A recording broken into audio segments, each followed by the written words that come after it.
Now, our first lecture is entitled The Human Subject and its Turns. The overall topic of day one for me is the notion of critique. I like to expand on the notion of critique.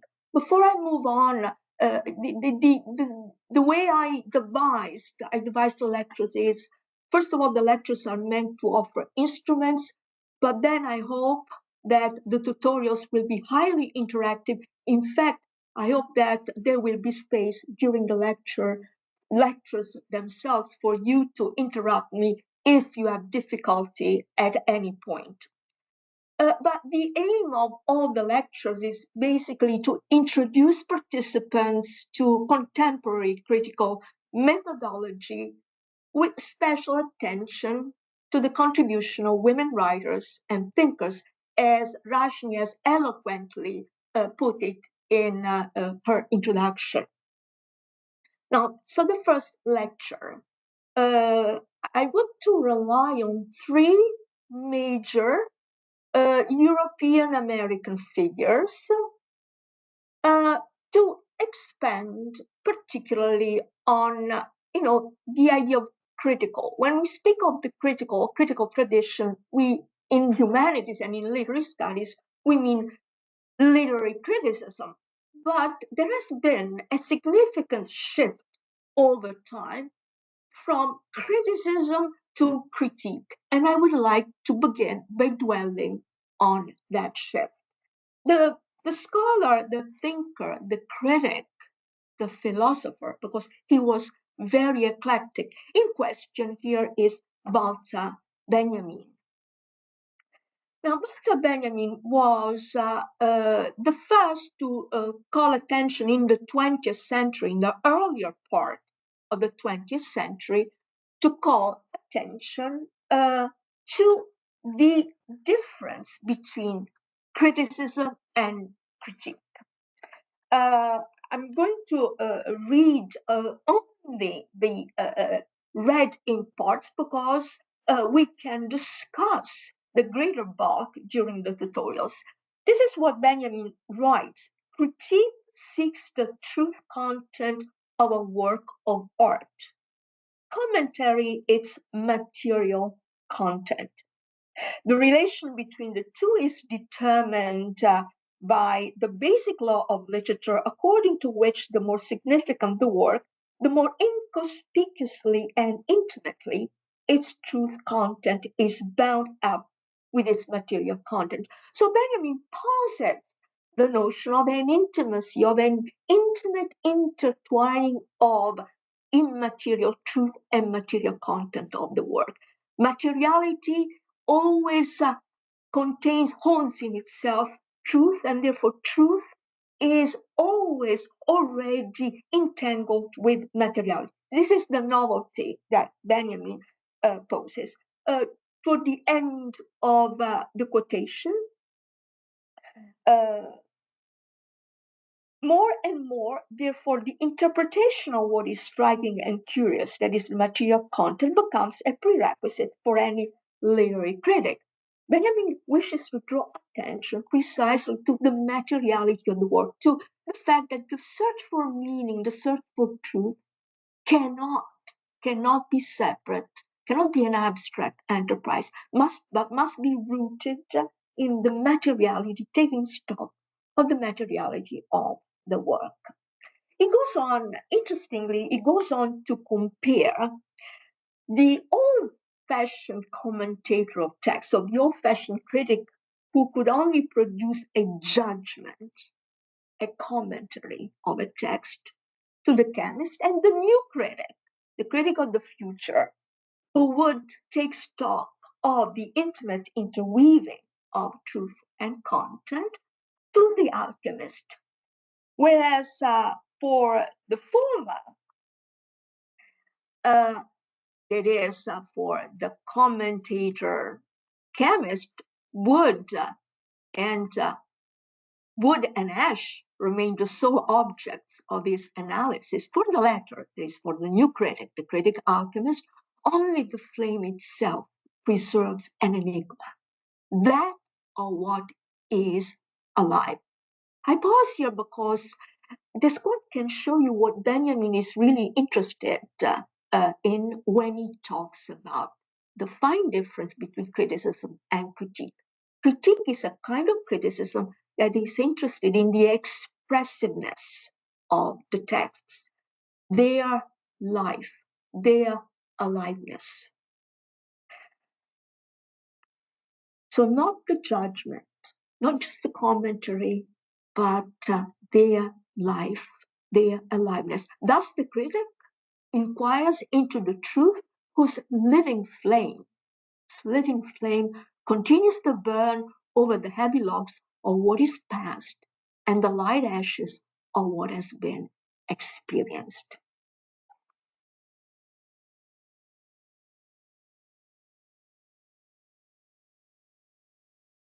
So Benjamin, in his early 20th century works, especially in essays like Goethe's Elective Affinities or Letter to Florence Christian Rank, and another essay on criticism, you have the bibliography conveniently at the end of every PowerPoint. He posits not a chronological literary tradition, so a vector, an arrow that traverses time, but a plane of enigmatic objects. Literary works are enigmatic objects that are connected. The fact that they are alive, the fact of their expressiveness encourages Benjamin to imagine what I would call a plane of neighborliness, a flat plane of neighborliness, whereby literary objects are one in connection with the other. He talks, in fact, in this wonderful letter to Florence Christian Rank, 1923, of the essential links between works of art that remain intensive. So the mutual, the reciprocal links between works of art remain intensive, something that needs to be considered. So far, Benjamin, and let me quickly, you will find recap slides for your study purposes. Let me quickly highlight what Benjamin's points have been when answering the question of what is critique, why the shift between criticism and critique, the materiality of the text, valuing that, the autonomous existence of works of art, and then the critic who finds himself or herself before these enigmatic objects that are alive and hold a truth that demands to come to life. And then the plane of neighborliness, this flat plane, almost like an abstract canvas. Imagine abstract painting, and Benjamin's vista of the literary tradition is like that. And then the mutual connections between the influence, if you like, between one text, one work, and the other, regardless of their distance in time. Now, so as we move from criticism to critique, the problem is the following: not how to reduce the text to an illustration of content and form. The text does not illustrate. It is not the servant of a theme. It's not ancillary to a social theme, an anthropological theme. It has an autonomous existence. It demands attention to its own material content. And the other question, how not to make single works precisely subservient only to a thematic criticism, thematic illustration of a problem. Now, we move to Michel Foucault, who has a different take on critique. Remember, our question is, what is critique? The overall question of our day. Michel Foucault, closer to us in time, his best work started to be published in the late 60s, from the late 60s to at least the late 90s, but I would say up until today, Foucault has wielded significant influence in the humanities. Foucault prefers to speak of the critical attitude. For him, critique amounts to critical attitude. What does he mean? I'm drawing on a lecture first delivered in 1978, where Foucault distinguishes between two meanings of critique. He begins his argument by drawing this distinction. Foucault is an interdisciplinary scholar at the intersection of philosophy, history, literature.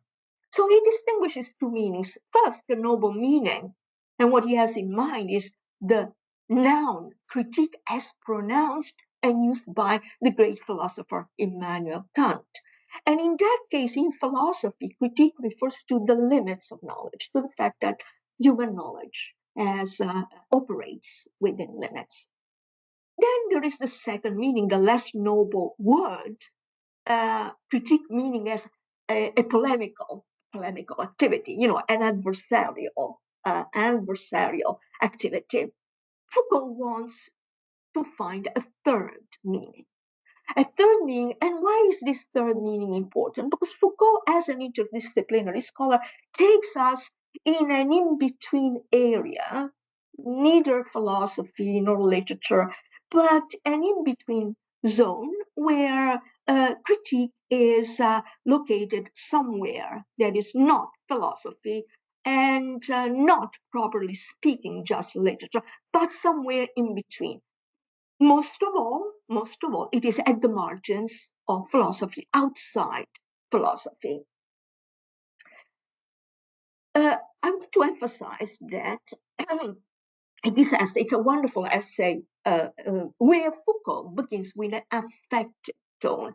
He is almost intimidated by the tradition that has preceded him. That is, as someone who comes from philosophy, he is intimidated by the fact that Kant has spoken about critique. It would be too difficult, too ambitious, and too irreverent to think of outdoing Kant, or even think of thinking in that line. But there is at the same time the desire to say something new, to give a new meaning of critique. So I want to call your attention to this fact because there is this affective tone embedded, and the affective tone is a tentative tone. And this tentative tone you will find also in Judith Butler's remake of Foucault's lecture in 2000, What is Critique? Because the question of what is critique, that is what is important in exploring the meaning of critique. This tentativeness, because critique is more than a kind of knowledge. It is precisely an attitude, or as Butler will say, a virtue. In fact, Foucault himself begins to talk about virtue, not just a bulk of knowledge. Quote, there is something in critique that is akin, so similar to virtue. And in a certain way, what I wanted to speak to you about, notice the desire more than the fact of speaking, I wanted to speak to you, was the critical attitude as a virtue in general. So transhistorical as well. Let me try to move on. Okay. So he sets out, having prefaced his inquiry with this affective tone, with this tentativeness, with the idea of virtue, very vague. He sets out, however, to find historical anchoring points for his argument. Otherwise, it would be really up in the air. And he sets out to retrace the historical emergence of this curious activity in Europe, especially from the Renaissance on, the 1500s on. And he locates the emergence of critique in a certain manner of thinking, of speaking, likewise in a certain manner of acting, in a certain relation to what exists, to what one knows, to what one does, as well as a certain relation to society, culture, to others, certain relation, certain, there is posture, so attitude. That he calls the critical attitude. And the decisive page in Foucault's essay, for those of you who would like to go back to the essay in their solitude, is page 42, where he precisely crafts the notion of a curious activity. A critique as a certain way of thinking, as a certain relation that emerged in the Western world between the 15th and the 16th century, a critical attitude. But what I'm interested in foregrounding for you, in emphasizing for you, is that as you read Foucault, as you read this page, what emerges, what you begin to see with the eye of your imagination is a human figure, a critic. A critic is always a human figure emerging. This new vision of the critic as a human figure, a supple human figure, emerging, standing before a domain of knowledge that he or she is not able to control. So, standing before a very large domain of knowledge, it oversees a domain it would want to police and is unable to regulate. So the critic not as an all powerful entity, but as someone standing and taking stock of this domain of knowledge. And what does this figure do? Well, in Foucault, the other decisive pages are 44, 45, where what I want to propose to all of you, what emerges is a figure turning away. The spirit of critique, the attitude of critique, by and by emerges from Foucault's word as the image or imago, I would like to say, using a psychoanalytic, it's almost an effigy, the imago of a human figure slightly turning, slightly refusing to be governed entirely. Allow me to read the decisive moment when Foucault, having anchored his discourse in history, he paints the background against which the critical attitude emerged. I'm reading from page 44. So this governmentalization, which seems to me to be rather characteristic of these societies in Western Europe in the 16th century, cannot apparently be dissociated from the question of how not to be governed. I do not mean by that that governmentalization would be opposed in a kind of face-off by the opposite affirmation. We do not want to be governed and we do not want to be governed at all. I mean that in this great preoccupation about the way to govern and the search for the ways to govern, we identify a perpetual question, which would be how not to be governed like that, by that, in the name of those principles, with such and such an objective in mind, and by means of such procedures, not like that, not for that, not by them. And if we accord this movement of governmentalization of both society and individuals the historic dimension and breadth which I believe it has had, it seems that one could approximately locate therein what we could call the critical attitude. Facing them head on and as compensation, or rather as both partner and adversary to the arts of governing, as an act of defiance, as a challenge, as a way of limiting these arts of governing and sizing them up, transforming them, or finding a way to escape from them, or in any case, a way to displace them with a basic distrust, but also, and by the same token, as a line of development of the arts of governing, there would have been something born in Europe at that time, a kind of general cultural form, both a political and a moral attitude, a way of thinking, etc., and which I would very simply call the art of not being governed, or better, the art of not being governed like that, at that cost. I would therefore propose, as a very first definition of critique, this general characterization, the art of not being governed quite so much. And it's the quite so much that interests us. This human figure turning, the new thinker, the new critic that Foucault tries to profile for us, giving him historical substance and transhistorical duration, is the importance is the fact that the turn is not a repudiation, it's not a refusal, it's a gentle indocility, it's a gentle turn. Now, let me recap the against a monochromatic, gray, dreary tableau and tableaus in the plural of European history, which is for Foucault a history of governing people, ways of governing people, subjugating individuals in the very reality of a social practice by mechanisms of power that appeal to a truth. The problem that history poses in the Western world for Foucault is how to govern. So power exerting government, but in a dispersed, total and totalizing way, how to govern children, the poor, beggars, the family, the house, armies, different groups, cities, states, one's body, one's mind.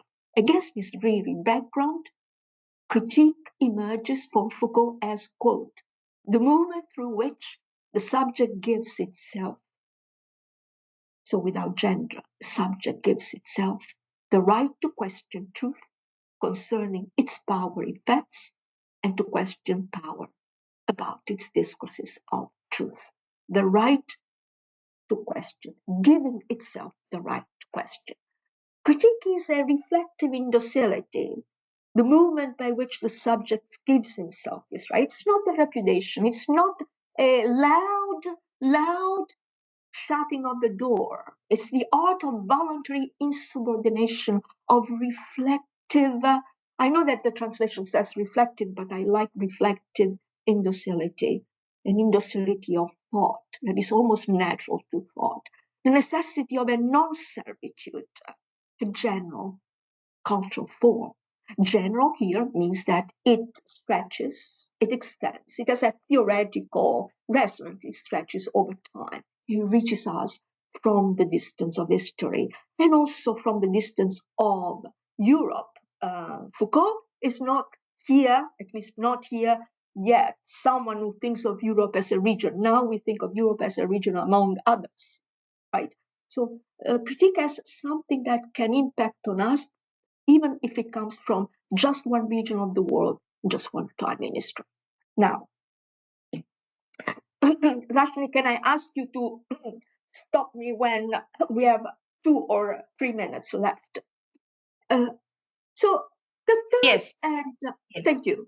The third and final resource, because these thinkers are resources for us to further our thought, is Judith Butler. She will help us to carry on our inquiry into the meaning of critique. For Butler, to preview what we will say, for Butler, critique is synonymous with the gesture of exposure, the gesture of revealing something. Let me take you by and by to her conclusion. Now, I'm drawing essentially on Butler's essay, What is Critique? And yes, it has a subtitle, an essay on Foucault's virtues, but the marvelous fact about this essay is that it repeats the title of Foucault's essay. It repeats the title, it repeats the mood of simultaneous intimidation and reverence. They are simultaneously respectful of those who come before them, but must be irreverent because they want to say something new. They want to add something new. Now, certainly, what is critique is the question that people at the University of Cambridge wanted or hoped that Butler would answer when they invited her to deliver in 2000, I think, if I'm not mistaken, the Raymond Williams Lecture. And Raymond Williams here is an important name because Butler delivered this lecture, resuming Foucault and the question of critique in honor of a literary critic who has changed the course of literary criticism. Now, Raymond Williams is the author, known as the author of Keywords, and he has embodied the critic according to Benjamin, our first figure. There is a critic who does not limit himself to producing commentaries on single text, but has a larger view, connects, and this is the key word, connects, plugs the individual text into a larger structure, plugs literature into a larger constellation, can be social, anthropological. It plugs literature to the world. Now, Butler's argument, so Butler, in honoring, having been asked to deliver a lecture in honor of Raymond Williams, Butler begins with connecting Williams to a philosopher, to German philosopher Theodor Adorno. Why?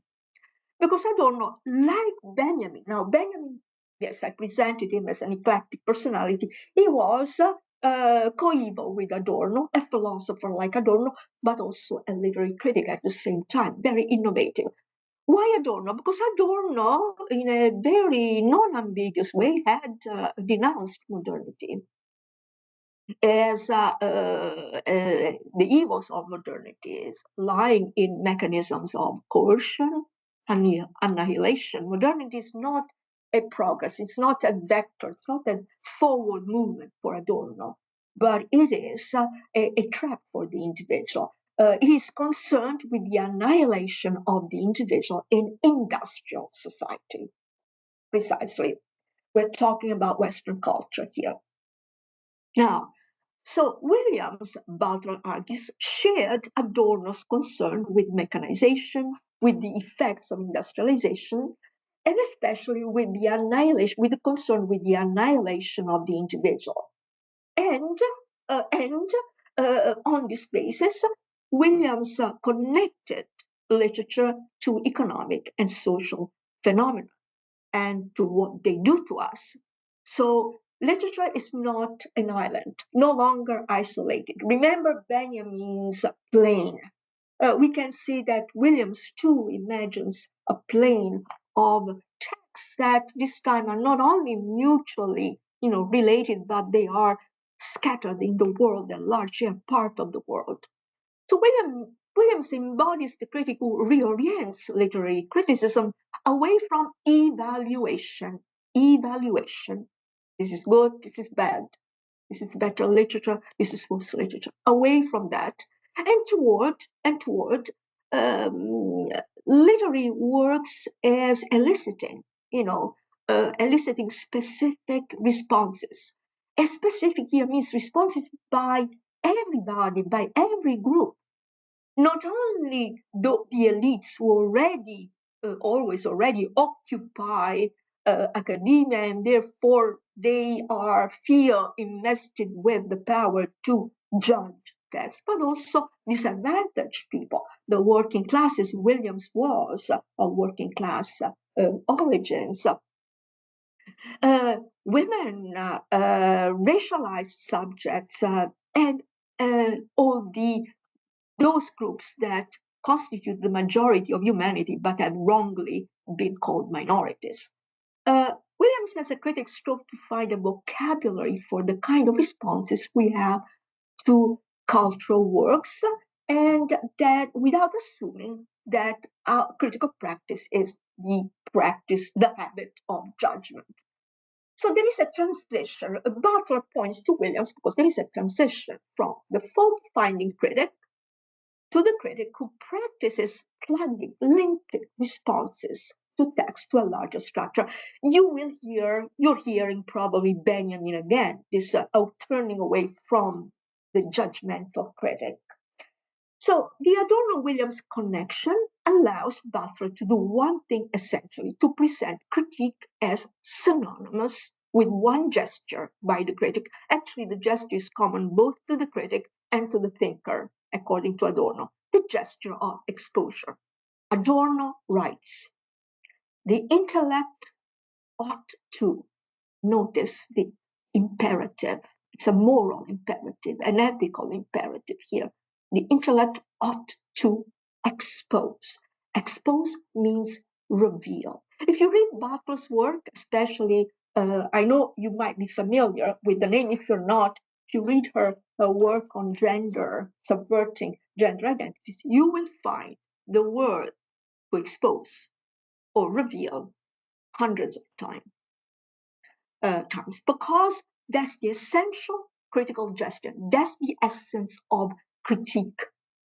So Butler's critique is the capacity of the thinker to step back from the present. First of all, the critic occupies the position of someone who casts his gaze on the intelligible things in his field. In such a way, remember the pose, poise, and posture of Foucault's thinker, standing before, a wide realm of knowledge. In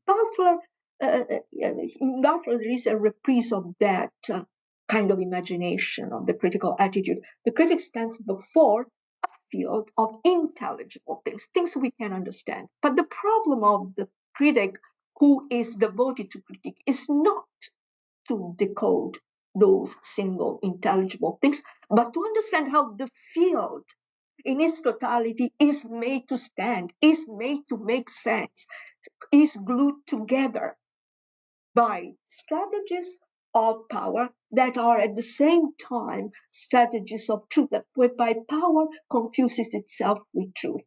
It's not necessarily a bad thing, but we're talking here about an awareness of the critic, that there is a connection, alas, an intimate connection between power and truth.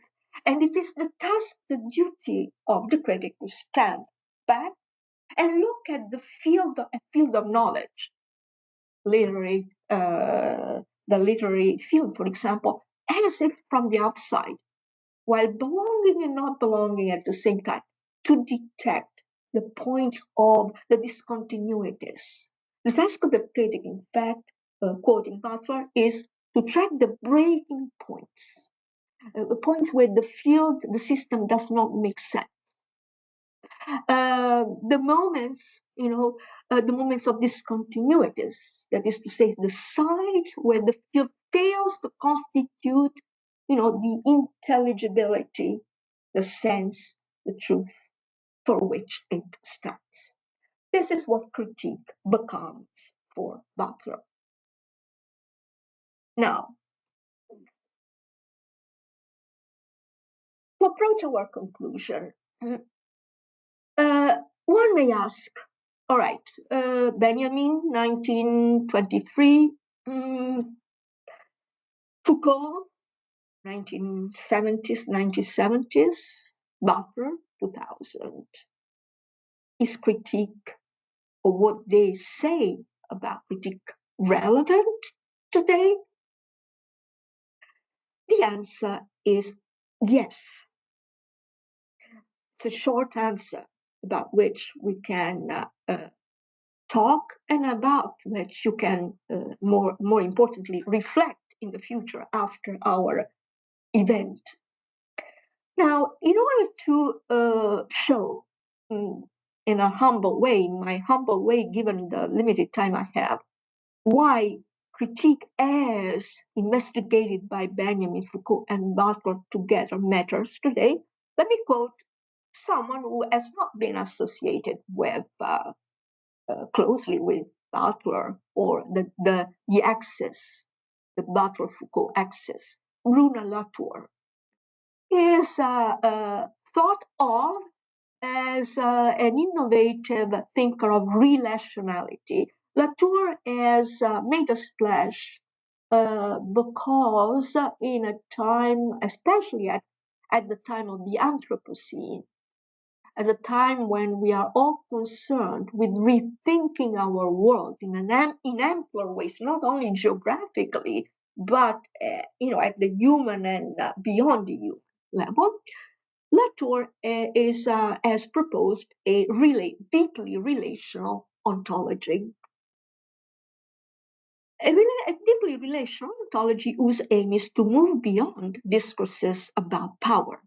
So to operate no longer with the category of power, no longer with suspicion, because the human figure turning in Foucault, in Butler, one could argue, is essentially moved by the affect of suspicion. Must one always be suspicious to practice critique? Well, the answer is, of course, no, although suspicion has been a dominant modality. We shall see that it's not the only one by the time we get to Cedric. In any case, this ontological, this philosopher of a deeply relational ontology has argued for the need for critique today. So in an influential article, what has become a very influential article, Why Has Critique Run Out of Steam? Latour asks precisely, what has become of the critical spirit? Notice that he uses critical spirit, which is even stronger than critical attitude. By using critical attitude, Foucault called attention to enlisted our visual imagination.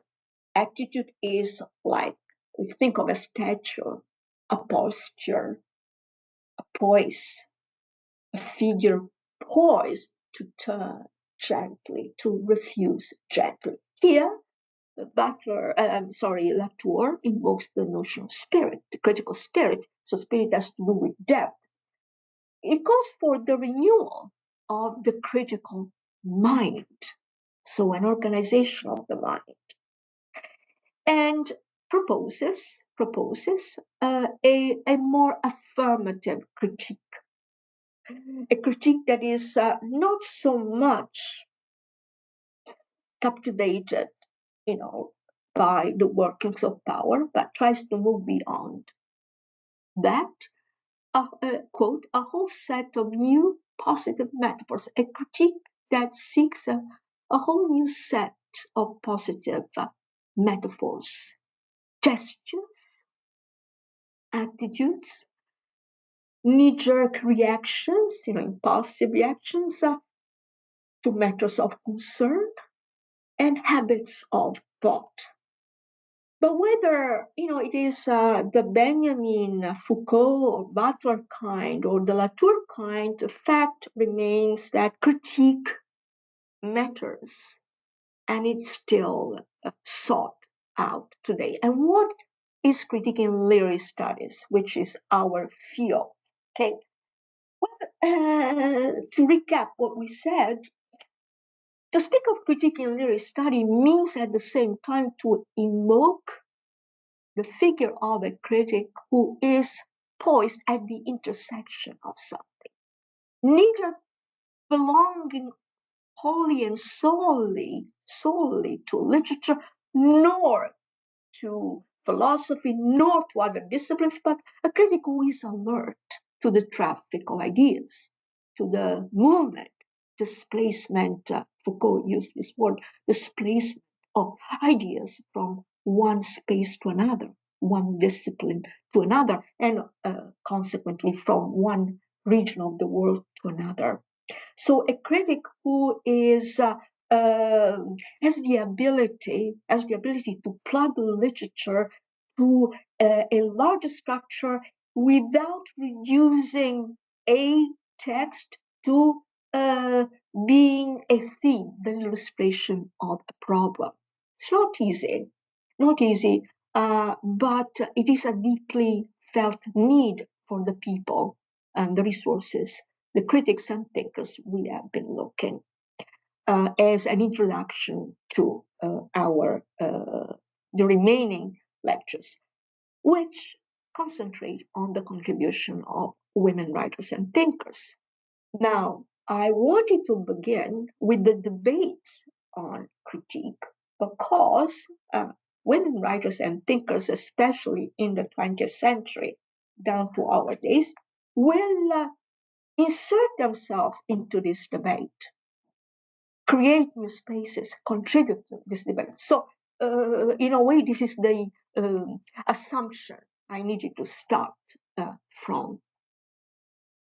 At the end of each PowerPoint, just as the end of this lecture's PowerPoint, you will find an essential bibliography. Now, these are the references to which I turned to prepare my lecture, to prepare what I've delivered.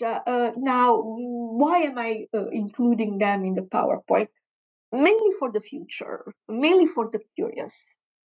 That is, in case you would like to read further, in case you would like to pursue, one of these, the thought of one of these figures. In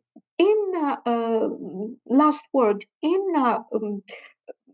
I think it has been put on Drive, but I have shared the readings, the essential readings, and you have them. Those two are important materials, but you have them in their entirety. These are references that you can turn to in the future. Some of them are online, others can be found in the library, in libraries in the print format. I would like to stop sharing. And Rashni, tell me if we have time for some comments or questions before we move to the next lecture. Yeah, we have time for the comments and questions. So Great. if there are any comments from the participants, we can take that. And of course, clarification points are very welcome, clarification questions, because I know that the lectures can be quite dense. You have the PowerPoint to reflect on at leisure. Rashni will kindly hand out the PowerPoints at the end of the day. So you have that. But if you have any fresh comments, they don't have to be questions, even just any notes, fragments, comments, fresh reactions. I would welcome them. I would like to say something, Meena. Thank you so much for decoding the critique and to begin on a debate on the critique.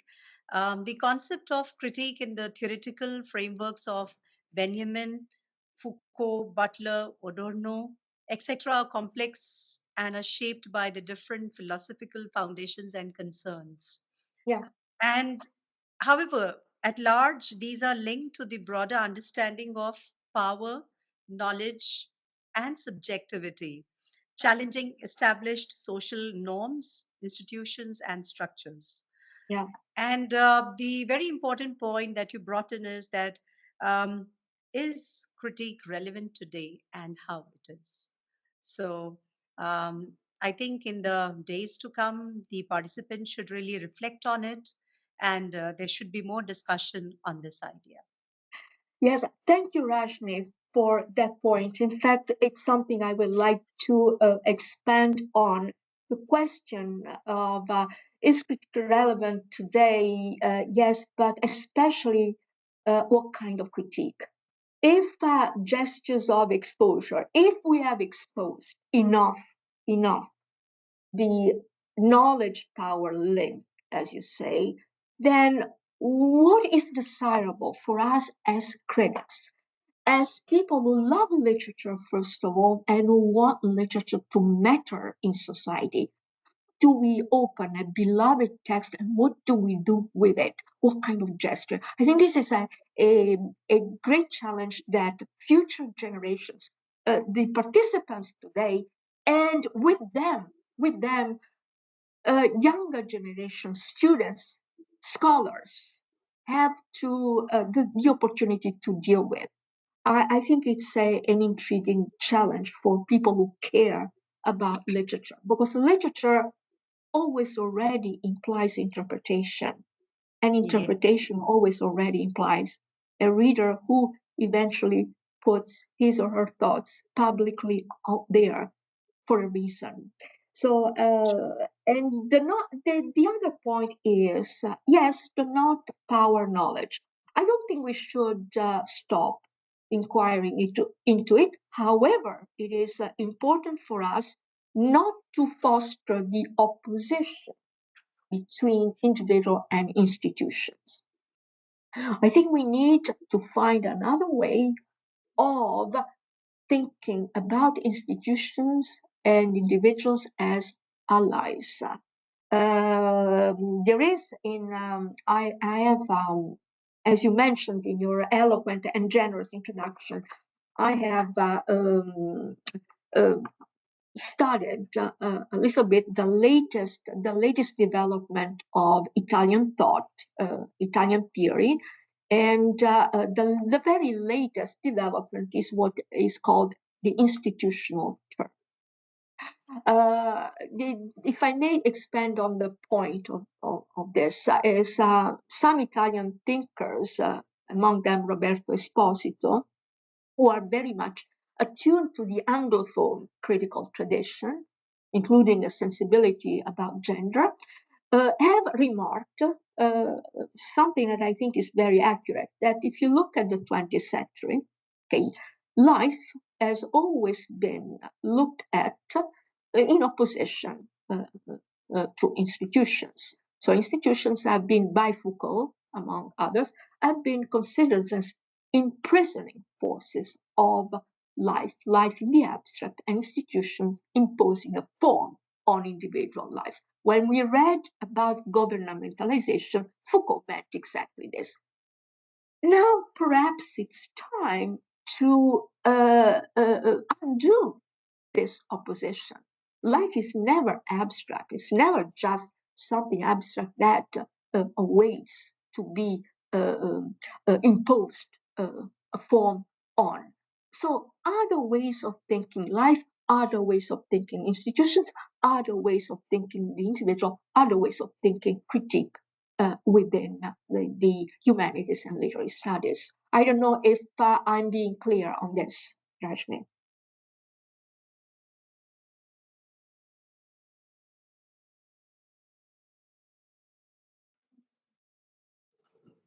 Very true, Meena.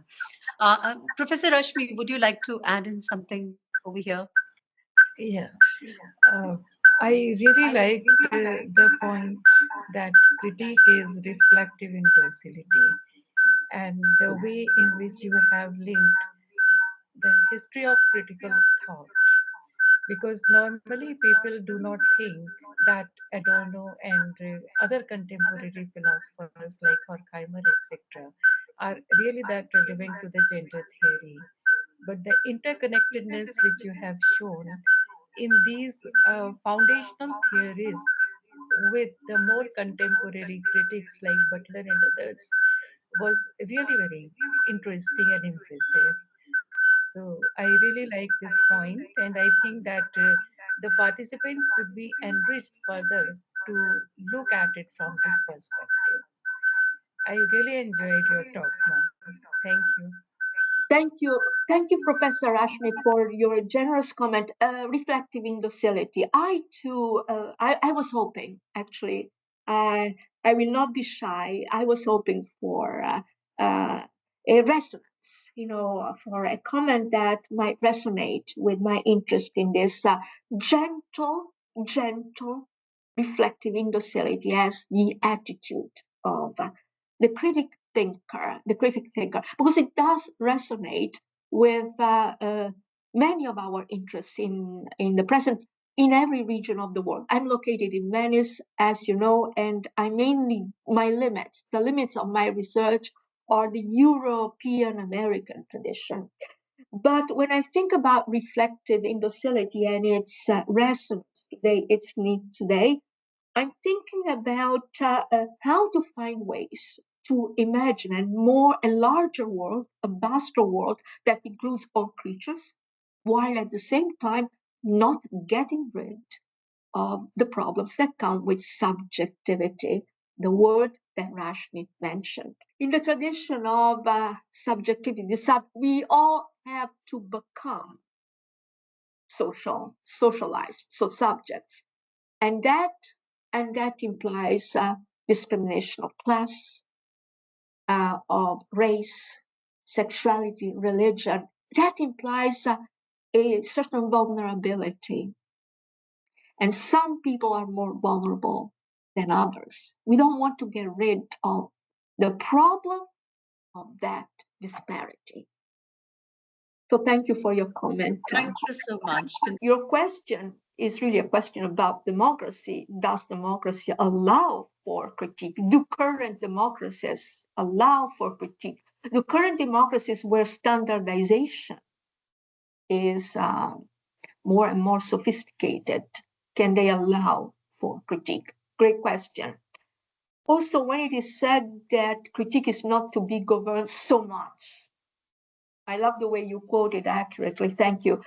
We are hinting at the rules of critiquing, or does it mean something else? Great question. It means, thank you, because it allows me to pick up from where we left off at the end of the lecture when I was trying to respond to Professor Rashmi. Hinting at the rules of critiquing, it's not about rules. That not to the turning away, trying to escape being governed, not so much means being able to be part of a society while not becoming wholly subjected to society.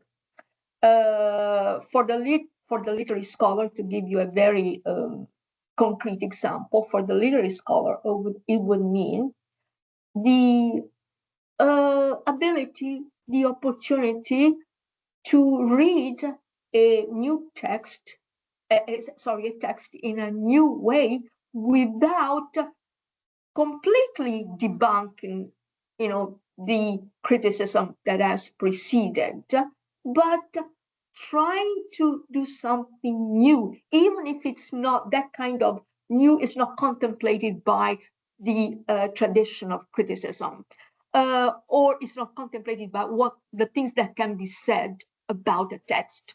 So reading a text in new ways. But the word rules is very important. It's not a procedure. I mean, it's an attitude. It's a posture. It's a disposition of the mind, whereby, as Adorno said, the intellect ought to expose. The intellect is insulted by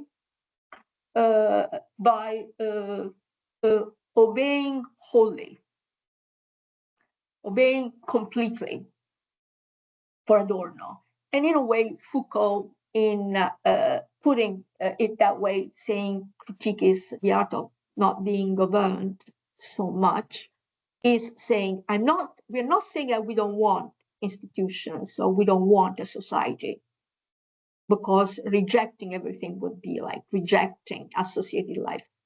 But we are saying that, the critique consists, the critical attitude consists in the right to turn away from the norm, from conforming. With the evolving case of transhuman subjects, do you think critique will also be engineered, moving away from what Latour puts the renewal of the critical mind? Fantastic question, very complex, very complex. I think we can resume this question in the tutorial. I think it deserves so. So I would begin by clarifying terms like human, non-human, post-human, transhuman. I think there is a lot to do in terms of building a lexicon, whereby we have clarity. But Latour would say that in a time when we want to move beyond the human, let me put it in general terms, the critical mind is more needed than ever. And in that essay I quoted is in a way hoping for a renewal of the critical mind, although it does not have any, at least in that essay, any recipes. Now, I should add that your question is also important because after Latour, after that essay, Latour inspired in literary studies a renewal.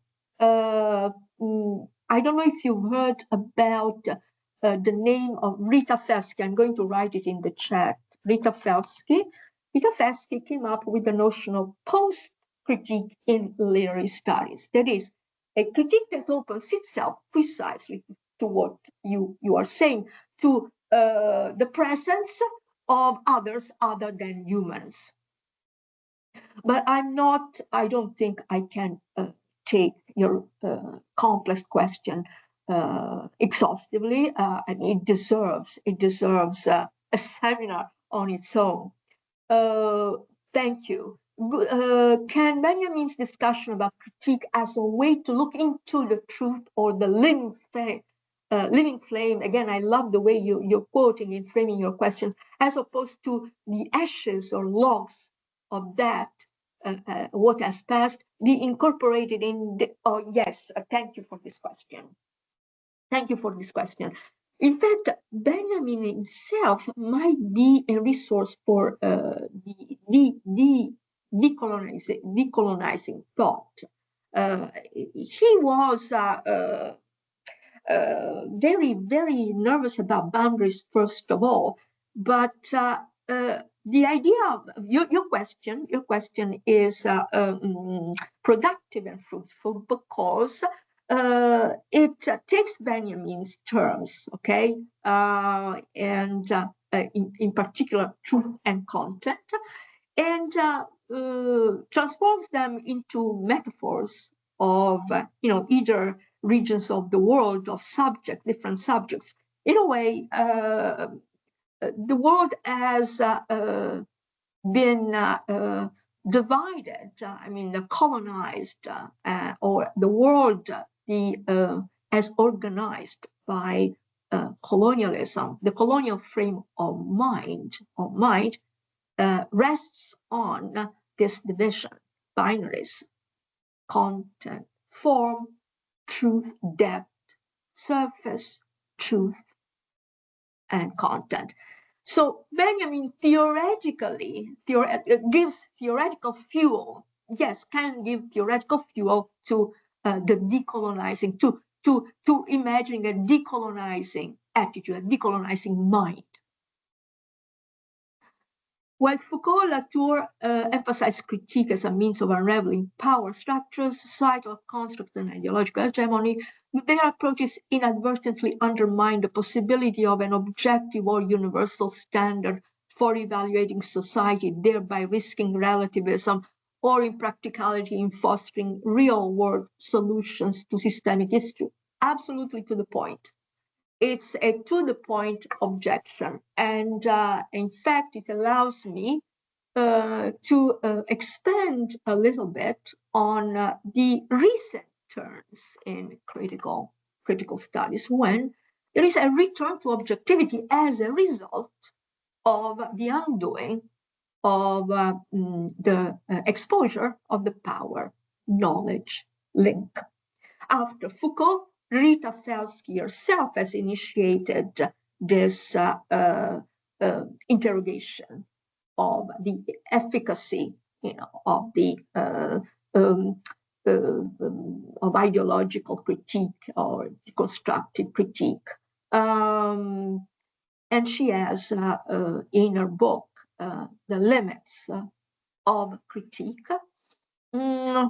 Inaugurated a term that has led some scholars inspired by Felski. Some scholars have spoken about the need to return to objectivity.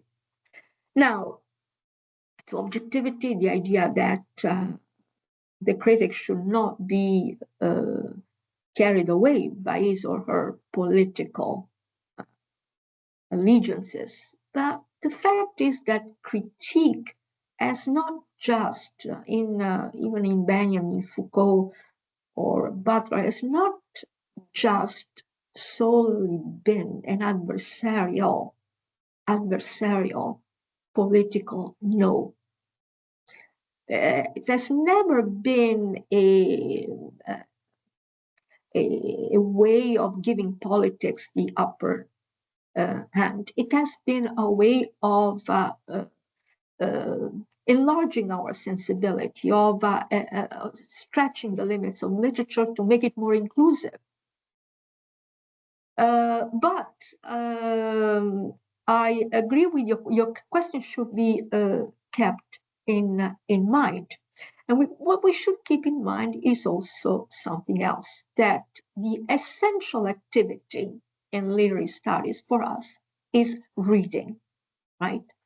What kind of objectivity is there in reading? It's a legitimate question. Reading is Toril Moi. Let me put this other name here. Toril Moi, scholar Toril Moi, who at the same time that Felsky published The Limits of Critique 2 years later, published a book where she emphasizes the fact that in the humanities, in literary studies in particular, we cannot really speak of method because, the discourse on objectivity implies method. In the hard sciences, for example, method means finding a model whereby you can foresee all the different phenomena, events, a model that becomes a theoretical web, a theoretical map also to read events and phenomena. Moi says, well, in the humanities, in literary studies, we cannot talk about method because the essential activity is reading, and reading is not a method, it is a practice. It is a practice. So this is also something to keep in mind. But the debate about objectivity is at the central. What does objectivity consist in? What is it? Especially when it comes to reading. But I agree with you, the danger of, there is a danger of falling into not only skepticism, as you say, but also nihilism. And that is a danger to be avoided. Thank you.